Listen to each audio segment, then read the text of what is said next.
So ధారాళంగా లేదా సమృద్ధిగా ఇచ్చే దేవుడు మన దేవుడు. సో మీరు బైబిల్లో చూడండి, ఎక్కడైనా కూడా దేవుడు నిన్ను ఆశీర్వదిస్తాను, నిన్ను అభివృద్ధిపరిచి విస్తరించి ఫలింపచేస్తాను, నిన్ను విస్తరింపచేస్తాను, నిన్ను ఘనపరుస్తాను, బలపరుస్తాను, మహిమపరుస్తాను, నిన్ను నేను గొప్ప జనముగా చేస్తాను అనే రాశాడు. కానీ నిన్ను శపిస్తాను, నువ్వు నాశనమైపోతావు, నువ్వు పేదరికంలో ఉంటావు, నువ్వు దరిద్రంలోనే ఉంటావు, నువ్వు ఈ రోగాలతో ఉంటావు అని ఎక్కడైనా రాశాడా? రాలేదండి. సో మన దేవుడు సమృద్ధిగా ధారాళంగా ఇచ్చే దేవుడు. సో మనల్ని ఆశీర్వదించే దేవుడు, హెచ్చించే దేవుడు, బలపరిచే దేవుడు, మహిమపరిచే దేవుడు, ఘనపరిచే దేవుడు, అండ్ మనకున్న సమస్త అనారోగ్య సమస్యల నుంచి విడుదల కలిగించే దేవుడు. నేను స్వస్థతపరచు యెహోవాను నేనే అన్నాడు ఆయనే.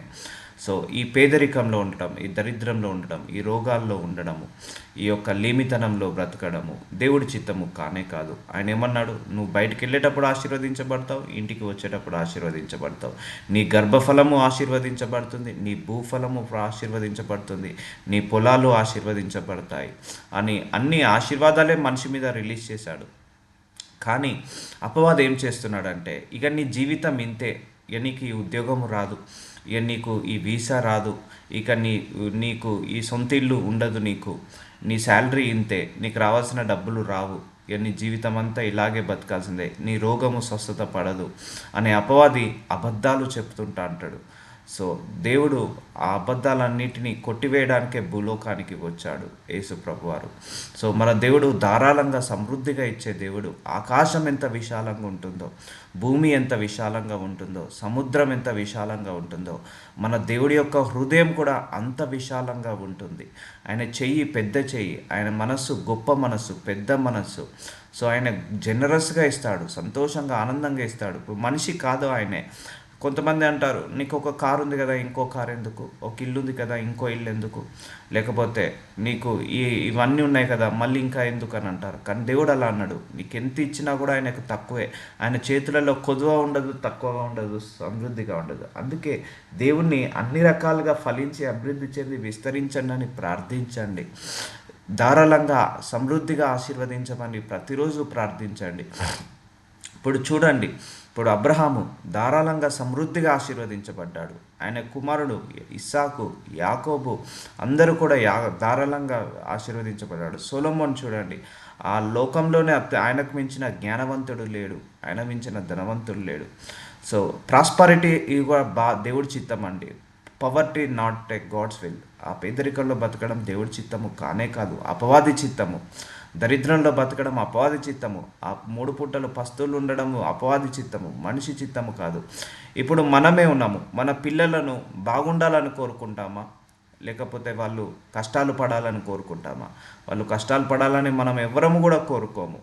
వాళ్ళు బాధగా ఉండాలని, వాళ్ళకు మంచి మంచి ఉద్యోగం ఇవ్వాలని మనం ప్రయత్నిస్తాం, మంచి ఎడ్యుకేషన్ ఇవ్వాలని ప్రయత్నిస్తాం, మంచి బట్టలు, మంచి ఆహారము, భోజనము ఇవ్వాలని ప్రయత్నిస్తాం, మంచి జీవితం ఇవ్వాలని ప్రయత్నిస్తాం, మంచి సమయం వచ్చినప్పుడు మంచి వివాహాన్ని జరిపించాలని చూస్తాం, మంచి అమ్మాయితో కావచ్చు, అబ్బాయితో కావచ్చు వివాహం జరిపించాలని చూస్తాము.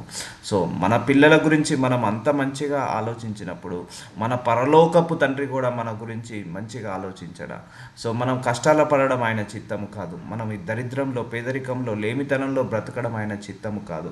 సమృద్ధిగా ఆశీర్వదించబడమే ఆయన చిత్తము. సమృద్ధిగా ఆశీర్వదించబడి 10 మందికి ఆశీర్వాదకరంగా మారడమే మన చిత్తము. సో అంతేకాని లేమితనము ఆయన చిత్తము కాదు, లిమిటేషన్స్ ఆయన చిత్తము కాదు. సో ఇప్పుడు ఆకాశం ఉందండి, లిమిట్గా ఉంటుందా అండి? చాలా విశాలంగా ఉంటుంది. సో అలాగే దేవుడు కూడా మనల్ని అలా విశాలంగా ఆశీర్వదించాలనే కోరుకుంటాడు. సముద్రం కూడా చూడండి, ఒక లిమిట్ అనేది ఉంటుందా? ఒక విశాలంగా ఉంటుంది. సముద్రంలో చేపలు కూడా ఎలా వేసాడు దేవుడు? కొన్ని వేసాడా? ధారాళంగా వేసాడు. కొన్ని కోట్ల చేపలను వేసాడు, ధారాళంగా వేసాడు, సమృద్ధిగా వేసాడు. ఆకాశములో పక్షులు ఎలా ఎగురుతున్నాయండి? కొన్ని కోట్ల ఆకాశ పక్షులు ఉన్నాయి, అవన్నీ ఎగురుతున్నాయి. సో ధారాళంగా వేసాడా లేదా ఆకాశంలో పక్షులు? సో భూమి మీద కూడా అడవి మృగాలు ధారాళంగా ఉన్నాయి, చెట్లు ధారాళంగా ఉన్నాయి, అడవులు ధారాళంగా ఉన్నాయి. సో మనుషులు 800 కోట్ల జనాభా ధారాళంగా ఉన్నాయి. సో భూమి ధారాళంగా ఉంది. సో భూమి మీద నీళ్లు ధారాళంగా ఉంది, సమృద్ధిగా ఉంది. ఆయన ఎక్కడన్నా పిసినారితనం కనపడిందా అని ఆయన సృష్టించిన సృష్టిలో? ఆకాశంలో నక్షత్రాలు ధారాళంగా ఉన్నాయి. సముద్రంలో ఇసుక రేణువులు ధారాళంగా ఉన్నాయి. సో ఆయన ఎక్కడైనా పొదుపుగా వాడాడా అండి? సో ఆయన జనరస్గా ఇచ్చే దేవుడు. ఆయన హోల్ హార్టెడ్గా మనస్ఫూర్తిగా ఇచ్చే దేవుడు. ఏ చేసినా కూడా ఘనంగా చేసే దేవుడు. ఏం చేసినా కూడా సమృద్ధిగా ఆశీర్వదించే దేవుడు. ఇప్పుడు చూడండి, మైక్రోసాఫ్ట్ వరల్డ్లో అన్ని దేశాలలో ఉంది ఆ కంపెనీ. సో బిలీవర్, అలాగే ఒక సేల్స్ ఫోర్స్ కంపెనీ కావచ్చు, లింక్డ్ ఇన్ కంపెనీ కావచ్చు, WhatsApp company and KFC chicken, pan America, ఇలా చూసుకుంటూ వెళ్తే దేవుడు వాళ్ళందరినీ ధారాళంగా ఆశీర్వదించాడు. చాలా ధారాళంగా ఆశీర్వదించాడు. ఇలా చెప్పుకుంటూ పోతే చాలా ఎగ్జాంపుల్స్ ఉన్నాయి. సొలొమోన్ని కూడా ధారాళంగా ఆశీర్వదించాడు, దావీదును కూడా. సో వీళ్ళందరినీ ఆశీర్వదించింది ఎవరు? మన దేవుడే. సేమ్ మనం ఏ దేవుని అయితే పూజిస్తున్నామో, ఆరాధిస్తున్నామో, అదే దేవుడు వాళ్ళని ఆశీర్వదించాడు. వాళ్ళ దేవుడు మన దేవుడు ఒక్కటే. కాబట్టి పక్షపాతం లేని దేవుడు. అబ్రహాంకి చేసిన దేవుడు నీకు నాకు కూడా చేస్తాడు. యాకోబుకి చేసిన దేవుడు సొలొమోన్కి, దావీదుకు చేసిన దేవుడు మీకు నాకు అందరికీ కూడా చేస్తాడు. పక్షపాతం లేని దేవుడు మన దేవుడు. కాబట్టి ఒకరికి చేసిన దేవుడు బైబిల్లో అందరికీ చేస్తాడు. ఈ బైబిల్ ఏమి హిస్టరీ కాదు, ఇది జీవ గ్రంథము. ఇప్పుడు కూడా పనిచేస్తుంది. ఆనాడు చేసిన కార్యాలు ఈనాడు కూడా పనిచేస్తాయి. నిన్న నేడు నిరంతరము ఏకరీతిగా ఉండే దేవుడు మన దేవుడు. సో కాబట్టి pray for the prosperity. Prosperity గురించి, సమృద్ధి గల జీవం గురించి ప్రార్థించుకోండి. నూతన ద్వారాలను ఓపెన్ చేయమని అడగండి దేవుణ్ణి. ఎందుకంటే నువ్వు ఫలించడం వల్ల నా తండ్రికి మహిమ అన్నారు. మీరు బహుగా ఫలించడం వల్ల నా తండ్రికి మహిమ అని. సో అపవాదం ఏం చేస్తున్నాడు? మనం ఫలించకుండా డిలే చేపిస్తుంటా అంటాడు. మనకు ప్రార్థనలకు జవాబు రాకుండా, మనకు ఏదో ఒక డిస్టర్బెన్సెస్ పెట్టి, ఏదో ఒక ఇరుకుని పెట్టి, ఇబ్బందిని పెట్టి ఆపివేస్తుంటా అంటాడు. సో చాలామంది కూడా పెళ్లి చేసుకోవడం దేవుడి చిత్తమా? ఎస్, పెళ్ళి అనేది సృష్టించిందే దేవుడు. దేవుడి చిత్తం అది. పెళ్లి చేసుకొని పిల్లల్ని కాడి ఫలించి అభివృద్ధి విస్తరించడం దేవుడి చిత్తము. సో ఇంకా దేవుడి చిత్తం అంటే అక్కడ అపవాది నీకు డౌట్ పెడుతున్నట్టు. సో నేను జాబ్ కోసము అబ్రాడ్కి వెళ్ళడం, విదేశాలు. ఎస్, అబ్రాడ్కు అబ్రహాంను కూడా ఏమన్నాడు? అబ్రహామా, నువ్వులే, నీ ఇంటిని, నీ దేశాన్ని, నీ ఇరుగువారిని, పొరుగువారిని, నీ యొక్కన్న సమస్తాన్ని వదిలేసి నేను చెప్తున్న దేశానికి రా అన్నాడు. అంటే వేరే దేశానికి రా అన్నాడు. సో విదేశాలకు వెళ్ళడం దేవుడి చిత్తమే. చాలామంది నేను విదేశాలకు వెళ్ళడం దేవుడి చిత్తమో కాదో, లేదు, దేవుడి చిత్తం. విదేశాలకు వెళ్ళడం దేవుడి చిత్తం. పెళ్లి చేసుకోవడం దేవుడి చిత్తం. పిల్లలు, కొంతమందికి పిల్లలు కనపోతే నేను పిల్లలు కనకపోవడం దేవుడి చిత్తము కాదని అంటారు. సో అది అపవాది డౌట్ పెడుతున్నాడు అక్కడ. సో అక్కడ ఏంటిది? సో పిల్లలు భూలోకంలో ఏ గర్భం కూడా కనని గర్భం ఉండదని ఉంటుంది బైబిల్లో. సో అంటే దేవుడి చిత్తం ఏంటిది? ప్రతి గర్భం కనాల్సిందే. సో ఇలా అపవాది ఏం చేస్తున్నాడంటే దేవుడి యొక్క ఆశీర్వాదాల మీద డౌట్ పెడుతున్నాడు. సో అన్నాడు లూసిఫర్ కూడా యేసుప్రభు వారి దగ్గరకు వస్తాడు. అపవాది యేసుప్రభు వారి దగ్గర వచ్చి, నువ్వు దేవుడి కుమారుడు అయితే నువ్వు ఈ రొట్టెను, ఈ రాళ్లను రొట్టె ముక్కలాగా చేయమంటాడు. దేవుడి కుమారుడు అయితే ఏంటి? ఆయన దేవుడి కుమారుడే. సో క్వశ్చన్ అట్లా డౌట్ పెడుతున్నాడు. సో ఇప్పుడు అపవాది కూడా మనందరిలో డౌట్ పెట్టేశాడు. సో మన మైండ్ని కుదించి వేసేసాడు, మన హృదయాన్ని కుదించి వేసేసాడు. ఇక నీ జీవితం గింతే, ఇదే 3 పూటల భోజనం, ఇదే రెంటెడ్ హౌస్, ఇక నీ లైఫ్ ఇక్కడనే ఉంటుంది, ఇక్కడితోటే ఆగిపోతుంది. నీకు జీవితాంతం ఈ అనారోగ్య సమస్యలు ఇలాగే ఉంటాయి. సో నీ ఆర్థిక సమస్యలు ఇలాగే ఉంటాయని అపవాది మనల్ని కుదించి మన దేవుడి మీద డౌట్ పడేలాగా, ఓకే ఈ ప్రాస్పరిటీ మనకు కాదు, వేరే దైవజనులకు కావచ్చు, వేరే క్రిస్టియన్స్ కావచ్చు, కానీ మనకు కాదు కావచ్చు. సో ఇంతే, నేను ఇలాగే కాంప్రమైజ్ అవుతాను నా ఉద్యోగంలో, ఇలాగే కాంప్రమైజ్ అవుతాను నా గృహంలో, నేను తినే ఆహారంలో కాంప్రమైజ్ అవుతాను అని మనము కుదించుకుంటున్నాము. అలా అపవాది చేసేస్తున్నాడు. సో మనందరినీ కూడా.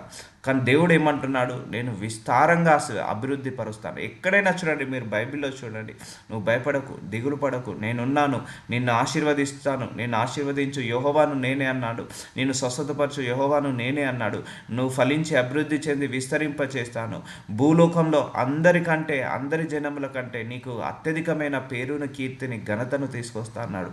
అంతేకాని భూలోకంలో అత్యధికమైన దరిద్రుని చేస్తాను అన్నాడా? భూలోకంలో నిన్ను శపిస్తాను అన్నాడా? భూలోకంలో నిన్ను లేమితనంలో పడుకోబెడతానన్నాడా? భూలోకంలో నీకు ఆహారము లేకుండా ఇస్తానన్నాడా? అనలేదు కదా. ఆయన వచనాలు చదవాలి, కంప్లీట్గా చదివితే దేవుడు మన పట్ల ఏంటిది అనేది తెలుస్తుంది. సో అందుకే ఈరోజు మనందరికీ వాక్యం ప్రత్యక్షమైంది. దేవుడు మనందరినీ ఆశీర్వదించాలని ఆశపడుతున్నాడు. ఇక మనకిచ్చిన ట్రైనింగ్ కూడా అయిపోయింది. ఆల్మోస్ట్ 10 సంవత్సరాలు, 20 సంవత్సరాలు దేవుడిని నమ్ముకొని 20, 30 సంవత్సరాల నుంచి ట్రైనింగ్ తీసుకుంటున్నాం దేవుడి చేత.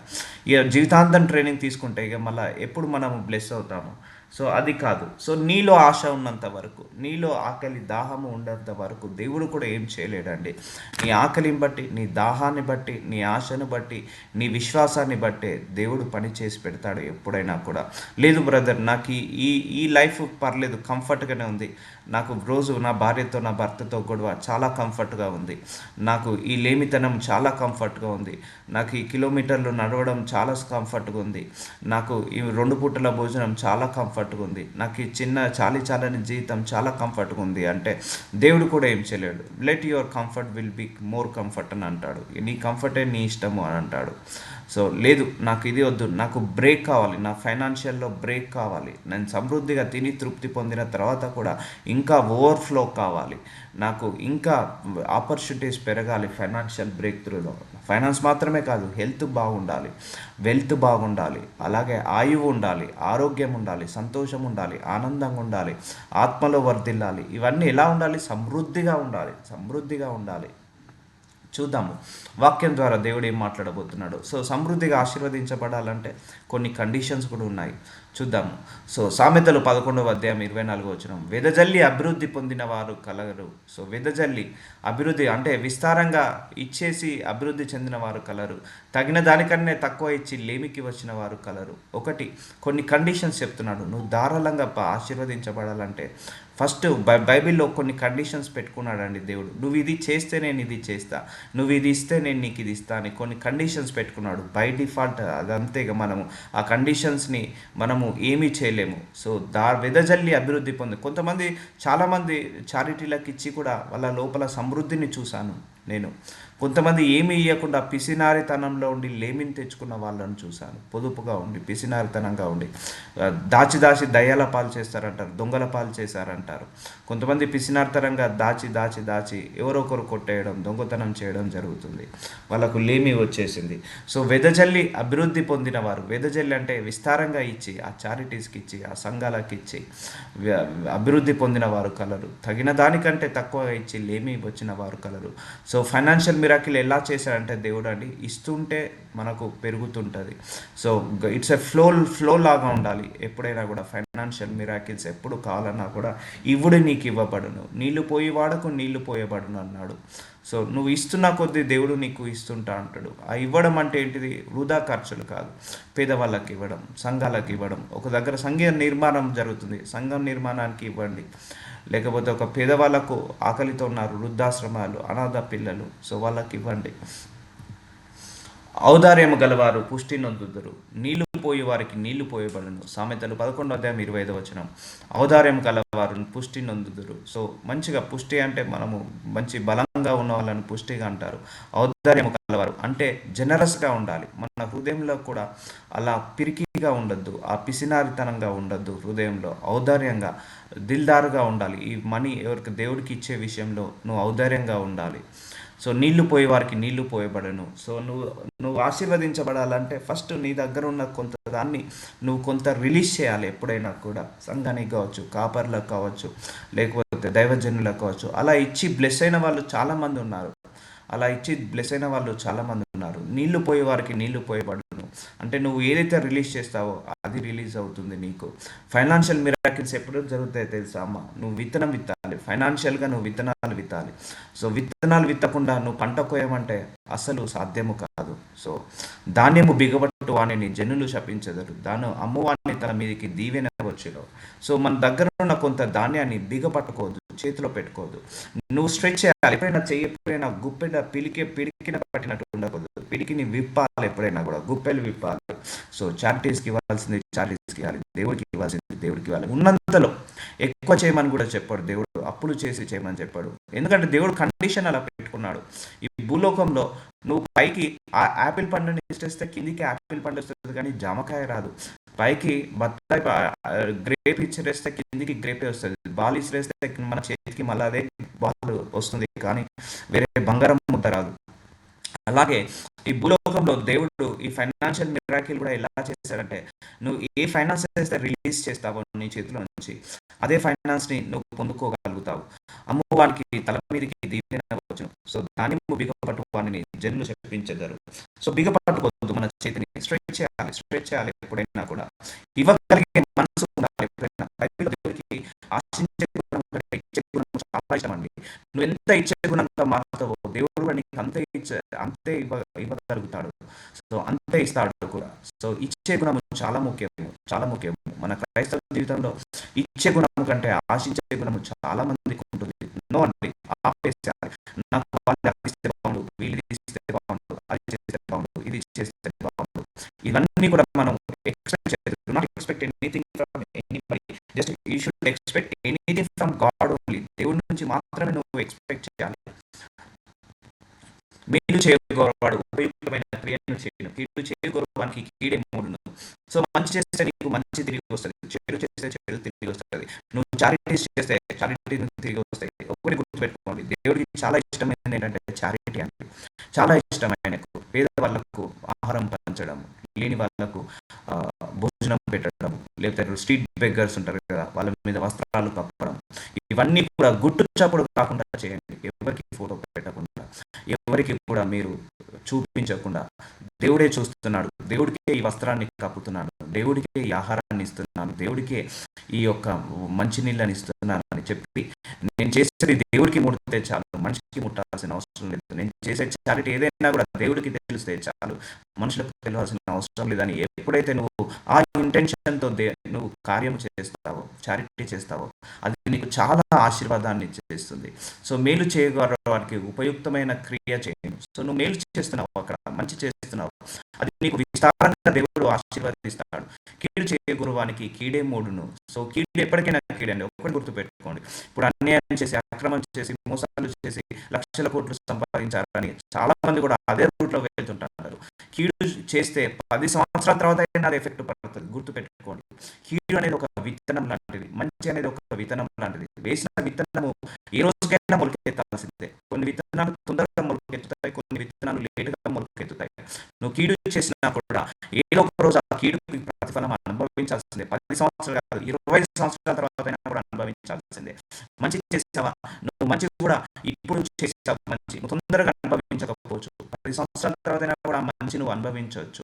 ఆ మంచి నువ్వు పొందుకోవచ్చు. 20 సంవత్సరాల తర్వాత అయినా కూడా. నువ్వు అది అనుభవించే తీరాలి. నువ్వు కీడు చేసినా ఈ లోకంలో అనుభవించిన తర్వాతనే నువ్వు తుది శ్వాస విడుస్తావు. మంచి చేసినా కూడా నువ్వు ఆ మంచికి ప్రతిఫలం అనుభవించిన తర్వాతనే నువ్వు తుది శ్వాస విడుస్తావు. సో, భూలోకం అలా డిజైన్ చేయబడ్డది.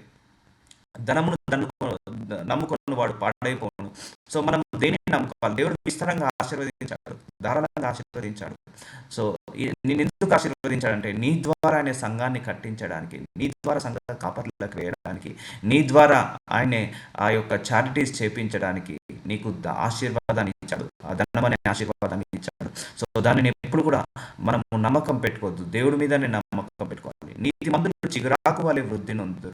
సో, మనందరము కూడా నీతిమంతుల్లాగా ఉన్నప్పుడు చిగురాకు వలె వృద్ధి నొందుతారు. అంటే నువ్వు నీతిగా ఉండు. దేవుడే నిన్ను అన్ని కష్టముల నుంచి లాగివేస్తాడు. సో, అపవాది ఏం చేస్తున్నాడో తెలుసా అండి? ట్రాప్ చేసేస్తున్నాడు. ఇక నీ దేవుడు నిన్ను ఆశీర్వదించాడు. నీ దేవుడు నీ మాట వినడు. Is a liar. Devil is a liar. Remember that devil is a liar. So, వదిలేసాను. మన మైండ్‌లో నుంచి ఈ కుదించిన మనస్సుని తీసివేయాలి. ఈ లిమిటేషన్ అనే మనస్సుని తీసివేయాలి. ఈ బ్రేక్ చేయాలి మన మనసులో. ఇక ఇదే నా జీవితం అన్న లైఫ్‌ని బ్రేక్ చేయాలి. ఇదే నా సాలరీ అన్న ఇంటెన్షన్‌ని బ్రేక్ చేయాలి. నువ్వు అడుగుడి నీకు ఇయ్యబడునన్నాడు దేవుడు. అందుకే అడగాలి నువ్వు దేవుణ్ణి. చాలామంది చేస్తారు, అడుగుతారు. ఈ 1 day, 2 day, 1 week. No, no, no. కంటిన్యూయస్‌గా అడగాలండి. కొన్ని రోగాలు 3 నెలలు కానీ పోవు. డాక్టర్ ఎందుకు ఒక బీపీ ఉన్నదంటే 3 నెలలు వాడమని ఎందుకు ఇస్తాడు? ప్రతిరోజు ఎందుకు ఆ టాబ్లెట్ ఏసుకోమని చెప్తాడు? సో, నీ ప్రేయర్ కూడా అలాగే పనిచేస్తది. 3 నెలలు ప్రతిరోజు 3 పూటలు నువ్వు ప్రార్థిస్తే నీకు తొందరగా ఆశీర్వాదం వస్తుంది. సో, నమ్ముకుని వాడు పాడైపోవును. నీతిమంతులు చిగురాకు వలె నొందుదురు. సో, చిగురాకు ఎలా ఉంటుందంటే పచ్చగా ఉంటుంది. సో, సో మనందరము దేవుని నమ్ముకున్న ప్రజలము. సో మనందరము నీతిమంతుల వలె చిగురాకు వలె వృద్ధి నొందుదురు. చూడండి, వృద్ధి నొందురు అంటే ఎక్కువగా నువ్వు ఫలిస్తావు అని చెప్తున్నాడు. వృద్ధి నొందడం అంటే ఏంటిది? మనం డెవలప్ కావడం, అది దేవుడి చిత్తము. మనం ప్రోగ్రెస్ కావడం, డెవలప్ కావడము, ఇంకా అత్యధికంగా ఆశీర్వదించబడడం, ఫలించడము దేవుడి చిత్తం అది. సో అది అది అంతా కూడా దేవుడు మన కోసం ఇచ్చిన ఆశీర్వాదం. ఆయన మనల్ని కాకపోతే ఇంకెవరిని ఆశీర్వదిస్తాడు? ఒకటి చెప్పండి, నీకు నలుగురు పిల్లలు ఉన్నారు. నీ నలుగురు పిల్లలకు నువ్వు ఆశీర్వదించకపోతే ఇంకెవరు ఆశీర్వదిస్తాడు? సో మనం అందరం ఆయన పిల్లలం. ఆయన ఏం పేదవాడు కాదు, ఆయన ఏమి లేమితనంలో ఉన్నవాడు కాదు. మన దేవుడు రాజ్యానికే, పరలోకం అనే రాజ్యానికే ఒక రాజు, రారాజు. ఆయన ధనవంతుడు, ఐశ్వర్యవంతుడు, ఒక ఒక రాజు. ఆయనే ఒక రాజుకి పిల్లలు ఎలా ఉంటారండి? రాజులాగానే ఉంటారు. ఆయన యూదా గోత్రపు సింహము. ఒక సింహము పిల్లలు ఎలా ఉంటారు? సింహం కడుపులో ఏం పుడుతుంది? సింహమే పుడుతుంది. కానీ పిల్లి పుడుతుందా, పులి పుడుతుందా, లేకపోతే కుక్క నక్క పుడుతుందా? సో ఆయన సింహము, యూదా గోత్రపు సింహము. So look at your God is a big picture. నీ దేవుని నువ్వు ఒక బిగ్ పిక్చర్లో నువ్వు చూడు, పెద్ద పిక్చర్లో చూడు. ఆయన తక్కువ నీ స్థాయిని బట్టి, నీ పరిస్థితిని బట్టి, నీ గతిని బట్టి, నీ యొక్క సిచ్యువేషన్ బట్టి దేవుడి స్థాయిని తగ్గించకు ఎప్పుడైనా కూడా. ఎస్, నా దేవుడు ఖచ్చితంగా నాకు గొప్ప ఉద్యోగాన్ని ఇస్తాడు, ఖచ్చితంగా మంచి వీసాని ఇస్తాడు, ఖచ్చితంగా పెద్ద ఇల్లుని ఇస్తాడు, ఖచ్చితంగా నాకు నూతన బిజినెస్ ద్వారాలను చేస్తాడు అని నువ్వు ప్రార్థించు, ఆశతో ప్రార్థించు. ద్వారాలను ఓపెన్ చేయమని అడుగు దేవుణ్ణి. తప్పకుండా దేవుడు ఓపెన్ చేస్తాడు. సో ధారాళంగా ఇస్తాడు దేవుడు, సమృద్ధిగా ఇస్తాడు దేవుడు. సో మన లోపల కూడా అలా ఫలించాలని ఇంటెన్షన్ లేనప్పుడు దేవుడు కూడా ఏం చేయలేడు. సో వృద్ధి నొందుదురు. సో ఇక్కడ చిగురాకు వల్లే మనం వృద్ధి నొందామట నీతిమంతులు. సో చిగురాకు ఎప్పుడు కూడా పచ్చగానే ఉంటుంది. వృద్ధి నొందుదురు అంటే డెవలప్ అవుతారు. సో ఇలా అవుతున్నామా మనము? లేదు, అక్కడే స్ట్రక్ అవుతున్నాం. కొన్నిసార్లు బ్యాక్ అవుతున్నాము. మనం ఉన్నదాని ఆశీర్వాదం కంటే, రెట్టింపు కావడం కంటే ముందు తగ్గించి పడుతున్నాము.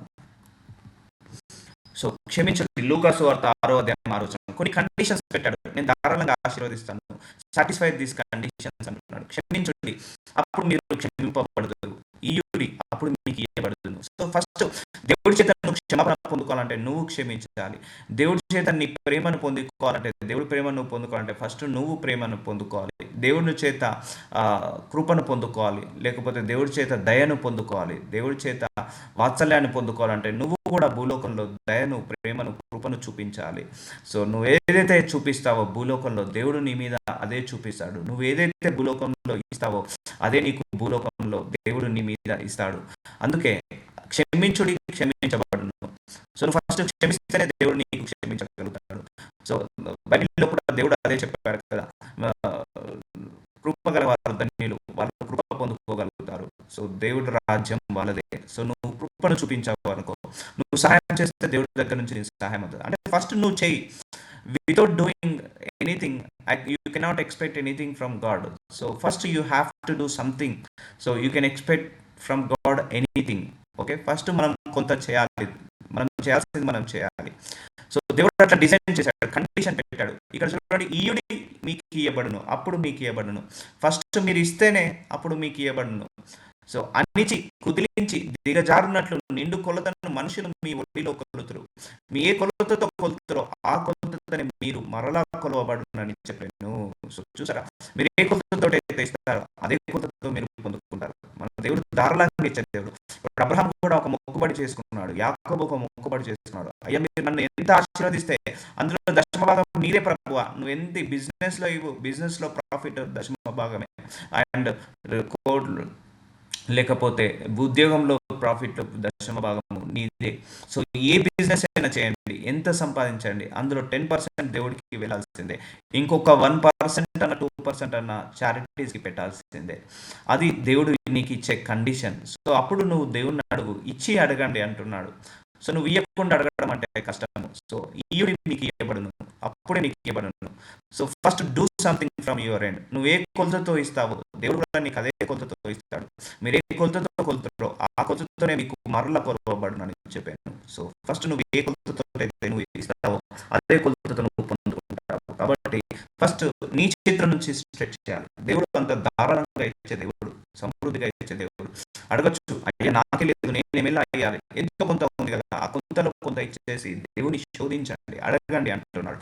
అప్పుడు ఆయన ఆకాశ వాకిట్లను విప్పి విస్తారమైన ధననిధిని నీ మీద కుమ్మరిస్తానంటాడు. ఎందుకంటే ఫైనాన్షియల్ మిరాకిల్ దేవుడు ఇలా ఇలా పెట్టాడు, ఇలా లా పెట్టాడు. సో ఇవ్వకుండా అయితే మనం దేవుడికి ఇవ్వకుండా అయితే మనం బ్లెస్ కాలేము. సో చారిటీస్ చేయకుండా అయితే మనం బ్లెస్ కాలేము. నేను చాలా మందిని అబ్జర్వ్ చేస్తున్నాను, దేవుడు ఎలా ఆపరేట్ చేస్తున్నాడు ఈ ఫైనాన్సెస్ ని, ఈ యొక్క ఫైనాన్షియల్ బ్లెస్సింగ్స్ ని, ప్రాస్పరిటీ బ్లెస్సింగ్స్. ఎవరి దగ్గర ప్రాస్పరిటీ ఉంటుంది, ఎవరి దగ్గర లేమితనం ఉంటుంది, ఎందుకు అలా ఉంటుంది? సో నువ్వు క్వశ్చన్ చేసుకోవాలి ఒక్కొక్కసారి, నేను ఎందుకు ఇంకా ఆశీర్వదించబడతలేను ప్రభువా, నాలో నా లోపం ఏంటిది, ఎందుకు ఇంకా చాలి చాలని జీవితము, చాలి చాలని జీవితము, ఆల్మోస్ట్ సగం జీవితం అయిపోయింది. ఎవరికైనా కోరిక ఉంటుందండి, ఎవరికి కోరిక ఉంటుంది? దరిద్రంలో బ్రతకాలని ఎవరికైనా కోరిక ఉంటుందా? పేదరికంలో బ్రతకాలని కోరిక ఉంటుందా? ప్రతిరోజు ఆ భార్యతో భర్తతో గొడవలు పడాలని కోరిక ఉంటుందా? ఎందుకు, why it is happening for me, నా జీవితంలో ఎందుకు జరుగుతుంది అని దేవుణ్ణి క్వశ్చన్ అడగండి. దేవుడు నీకు సమాధానం ఇస్తాడు. ఎందుకు ఇన్ని సంవత్సరాల నుంచి నాకు ఇదే అనారోగ్య సమస్యలు, ఇవే కుటుంబ సమస్యలు, ఇదే దరిద్రం ఎందుకు, ఇంతే పేదరికం ఎందుకు, ఎందుకు ఈ చాలి చాలని బ్రతుకు, ఎందుకు ఇలా జరుగుతుంది? ఇది దేవుడి చిత్తమా? అసలు కానే కాదు. కానీ ఎవరి చిత్తము? అపవాది చిత్తము నీ జీవితంలో నెరవేరుస్తున్నట్టు. నువ్వు ఫలించి అభివృద్ధి చెంది విస్తరిస్తే అపవాది తట్టుకోలేడు. నువ్వు ప్రాస్పరిటీలో ఉంటే అపవాది తట్టుకోలేదు. నువ్వు మంచిగా సంతోషంగా ఆనందంగా ఫైనాన్షియల్గా బ్లెస్ అయితే అపవాది తట్టుకోలేడు. అందుకే దరిద్రం ఇచ్చే అపవాది, చెప్పాలంటే దరిద్రం అనేది అపవాది క్రియ, పేదరికం అనేది అపవాది క్రియ. సో ఎక్కడైతే దరిద్రం ఉంటుందో అక్కడ అపవాది ఉంటాడు. నిజంగా చెప్తున్నా, ఎక్కడైతే పేదరికం ఉంటుందో అక్కడ అపవాది ఉంటాడు. It's a poor is a spirit. So సమృద్ధి ఉన్న చోట అపవాది ఉండలేడు. సో ఐశ్వర్యం ఉన్న చోట అపవాది ఉండలేడు. సో నువ్వు మంచి బహుగా ఫలించడం చోట అపవాదం లేదు. సో పట్టుదలతో అడగండి దేవుణ్ణి. ఎందుకు అడగమంటున్నానంటే, మనం ఫలించడం వల్ల మన దేవుడికి మహిమ. ఇప్పుడు మన పిల్లలు నలుగురు ఉన్నారండి, ముగ్గురు బాగా చదివారు, ఒకరు బాగా చదవకపోతే ఆ ఒక్కరి వల్ల కూడా మనకు అవమానం కలుగుతుందా లేదా? వీడు సరిగా చదవట్లేదు అని స్కూల్ నుంచి టీచర్లు కంప్లైంట్ చేసిన, ప్రిన్సిపాల్స్ కంప్లైంట్ చేసిన, ఒక్కడి ద్వారా కూడా మనకు అవమానం జరుగుతుందా జరగదా? ఒక నలుగురు పిల్లల్లో ముగ్గురు బాగా చదువుకుంటున్నారు, మంచి ఉద్యోగం చేయదు, ఒకడు చదువుకోలేడు, ఉద్యోగం చేయలేడు, ఒక రౌడీలాగా తిరుగుతున్నాడు. సో ఆ ఒక్కడి వల్ల కూడా ఆ కుటుంబానికి చెడ్డ పేరు వస్తుందా రాదా? సో వీడు ఈ కుటుంబం నుంచి వచ్చాడు, వీడు రౌడీ అయ్యాడు కాబట్టి కుటుంబం అంతా ఇలాంటిదే అని వస్తున్నాడు, చెడ్డ పేరు వస్తుంది. సో మనందరము దేవుడి పిల్లలము. సో మనం బహుగా ఫలించడము దేవుడి చిత్తము అండ్ దేవుడికి మహిమ. ఫస్ట్ ఆఫ్ ఆల్ ఆ మహిమ రాకుండా దేవుడు అపవాది ఆపివేస్తున్నాడు. ఎలా అంటే, నీ మనస్సు ఎప్పుడైతే బ్రేక్ అవుతుందో, నీ మనసులో ఆలోచనలు ఎప్పుడైతే ఆ లిమిటేషన్ అనేది బ్రేక్ అవుతుందో, ఇక నా జీవితము, నా జీతము, నా కుటుంబము, నా ఇల్లు, నా పిల్లలు గింతేగా, ఇక నా జీవితం ఇంతే అంటే ఇక అంతేగా, ఇది కాదు ఇంకొంత ఉంది అన్నప్పుడు నువ్వు ఇంకొంతలోకి వెళ్తావు. ఇది కాదు ఇంకా కొంత, ఇంకా కొంత, ఇంకా కొంత ఉన్నప్పుడు నీ జీవితం కూడా అలాగే కొంత నుంచి ఇంకొంత, ఇంకొంచెం నుంచి ఇంకొంత. సో నీ యొక్క సామర్థ్యాన్ని పెట్టుకోవద్దు ఎప్పుడైనా కూడా. అయ్యో నాకు జీవితం లేదే, అయ్యో నాకు జీవితం లేదే, అయ్యో నాకు ఏజ్ మీద పడ్డదే. ఈ సామర్థ్యాన్ని నువ్వు ఎప్పుడు కూడా పెట్టుకోవద్దు. నువ్వు ప్రార్థించు, ఎలాగైనా దేవుడు ఆశీర్వదిస్తాడు, ఎలాగైనా ద్వారాలు ఓపెన్ చేస్తాడు.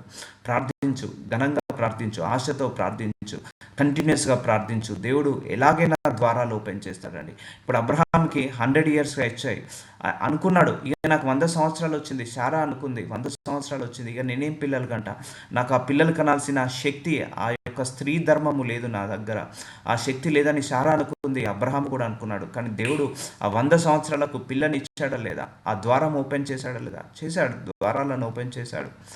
సో దేవుడు, God can open door any time, anywhere. So ఎక్కడైనా ఏ సమయంలో అయినా ఓపెన్ చేయొచ్చు. ఈ రోజే నీకు జీవితంలో దేవుడు ద్వారాలు ఓపెన్ చేయొచ్చు. నువ్వు ఎన్నడి చూడని ప్రాస్పారిటీ నువ్వు చూడొచ్చు. నువ్వు ఆశతో అడిగితే, ఆకలితో, విశ్వాసంతో, దాహంతో అడిగితే. అన్నాడు, 100 years వచ్చాయి అబ్రహాంకి, హోప్ అయిపోయింది. ఇక అయిపోయింది ప్రభువా, ఇక నేను 100 వాడిని ఇంకేం పిల్లల్ని కంట, ఇప్పటికే నా 100 అంటే అది ఆల్మోస్ట్ క్లోజ్ టు డెత్ కదా అండి, అంతే కదా అండి. ఇప్పుడు మనం 60-70 చనిపోతున్నాం. ఈ ఏజ్లో పెళ్లి చేసుకొని పిల్లలు, 75 సంవత్సరాల్లో పెళ్లి చేసుకొని పిల్లలు చేసుకోవడం అంటే కష్టం అది. అప్పుడు అబ్రహాం 100 సంవత్సరాలు, ఇంకా ఇంకొన్ని రోజులైతే ఇక శ్మశానానికి వెళ్ళే దారి, ఇక చనిపోవడానికి సిద్ధమైన ఏజ్ అది ఇద్దరిది కూడా. కానీ దేవుడు ఏం చేశాడు? ద్వారం ఓపెన్ చేశాడు. సో వాళ్ళు అనుకున్నారా?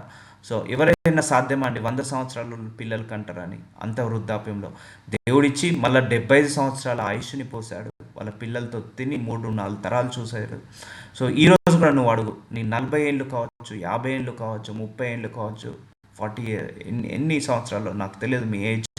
ఈరోజైనా అడుగు, నువ్వు తిని తృప్తి పొంది మళ్ళీ నీ నెక్స్ట్ జనరేషన్స్ కూడా తిని తృప్తి పొందేంతగా దేవుడిస్తాడు. పిసినారి కాదు. ఒకటే గుర్తుపెట్టుకోండి, మన దేవుడిలో పిసినారి గుణము లేదండి, పొదుపు గుణం లేదండి. ధారాళంగా ఇచ్చే దేవుడు, సమృద్ధిగా ఇచ్చే దేవుడు. ఒకసారి మీకు డౌట్ ఉందా? ఒక బీచ్కి వెళ్ళి సముద్రాన్ని చూడండి. ఆ సముద్రాన్ని దేవుడు ఎంత విశాలంగా వేశాడో నీళ్లను. మీకు డౌట్ ఉందా? ఒకసారి బయటికి వెళ్ళి ఆకాశం వైపు చూడండి. దేవుడు ఎంత ఆకాశాన్ని విశాలంగా పరిచాడో. మీకు డౌట్ ఉందా? ఒకసారి మీరు నేలను చూడండి. దేవుడు నేలను ఎంత విశాలంగా పరిచాడో. మీకు ఇంకా డౌట్ ఉందా? ఆకాశంలో ఉన్న ఆ యొక్క యూట్యూబ్లో వీడియోస్ ఉన్నాయి. ఏంటిది, సముద్రంలో ఉన్న చేపలు ఎంత విశాలంగా ఉన్నాయో, ఎన్ని రకాల చేపలు, ఎన్ని రకాల జలరాశులు, అన్నిటినీ సమృద్ధిగా వేసేసాడు దేవుడు. నీకు ఇంకా డౌట్ ఉంటే, నీకు ఎన్ని పక్షులు ఉన్నాయో భూలోకంలో నువ్వు గూగుల్లో టైప్ చేసుకో. విశాలమైన పక్షులను క్రియేట్ చేశాడు దేవుడు. పిసినారిగా అయితే ఏది క్రియేట్ చేయలేదు, పొదుపుగా ఏది క్రియేట్ చేయలేదు. ఆయన ధారాళంగా విస్తారంగా చేశాడు. ఎందుకంటే ఆయన మనస్సు చాలా పెద్ద మనసు, నువ్వే ఊహించినంత పెద్ద మనసు. ఆయన ఆశీర్వదించడం మొదలు పెడితే నువ్వు తట్టుకోలేవు, అంతగా ఆశీర్వదిస్తాడు. కానీ ఆశీర్వదించకుండా ఆపేది ఏంటిది? నీ డౌటు, నీ అనుమానము. సో అనుమానం ఎప్పుడు కూడా దేవుని యొక్క ప్రత్యక్షతను రుచి చూడలేదు, దేవుడి యొక్క ఆశీర్వాదాన్ని రుచి చూడలేదు. అనుమానం ఉండదు, డౌట్. దేవుడి మీద ఆవగించంత విశ్వాసం ఉన్నా కూడా నీకు పని జరుగుతుంది అన్న దేవుడు, ఆవగించంత అనుమానం ఉన్నా కూడా పని జరగదు. ఎస్, డిలే జరిగితే అనుమానం పెరుగుతుంది. ఆనాడు అబ్రహాంకి డిలే అవుతుంది, సారాయికి డిలే అవుతుంది. కానీ వాళ్ళకు ఏమైంది? అనుమానం వచ్చింది, ఇక నాకు వస్తుందో రాదో, పిల్లలు పుడతారో లేదో అని. హగరుతో వాళ్ళు వెళ్ళి పిల్లలు కంటాడు అబ్రహాము. సో అనుమానం వల్ల ఏమవుతుంది? డిలే వల్ల అనుమానం పెరుగుతుంటుంది. సో అందుకే ఆ డిలే చేసేది కూడా ఒక దురాత్మ శక్తి అనుకోవాలి, ఒక అపవిత్రాత్మ శక్తి అనుకోవాలి. సో డిలే కాదు, ఇప్పటి నుంచి ఆ డిలేని కూడా దేవుడు మళ్ళీ నిన్ను ఆశీర్వాదంగా మారుస్తాడు. సో నీకు ఏ బ్లెస్సింగ్ కావాలి, అది దేవుడిని ఖచ్చితంగా అడగండి. దేవుడు తప్పకుండా మీకు అనుగ్రహిస్తాడు. Let us continue. నజరేయుడైన యేసయ్య, ఇదిగో తండ్రి, అయ్యా సంఘాన్ని ఆశీర్వదించాలని, మీరు సమృద్ధిగా ఆశీర్వదించాలని ఆశపడుతున్నారే. ఇప్పుడే ఇప్పుడే ఏ అపవాది ఎక్కడెక్కడైతే మా మనసులో చెడు విత్తనాలను విత్తాడో, అనుమానం అనే విత్తనాలను, మీ మీద డౌట్ అనే విత్తనాలను, ఇక నీ జీవితం ఇంతే, నీ దేవుడు ఇంతకు మించిగా నీకు చేయడు, ఇంతకు మించి నీ దేవుడు నిన్ను ఇక చూసుకోడు అని ఏ విత్తనాలు అయితే విత్తాడో, ఇక నీ జీవితం అంతా కూడా ఇదే బతకాల్సిందే అన్న లిమిటేషన్ నుంచి ఈ రోజుతో మమ్మల్ని విడుదల కలిగించినందుకు వందనాలు తండ్రి. ప్రతి లిమిటేషన్ని కాస్త తీసివేసి సమృద్ధిగా ధారాళంగా మమ్మల్ని ఆశీర్వదించమని యేసు నామములో ప్రార్థిస్తున్నాను తండ్రి.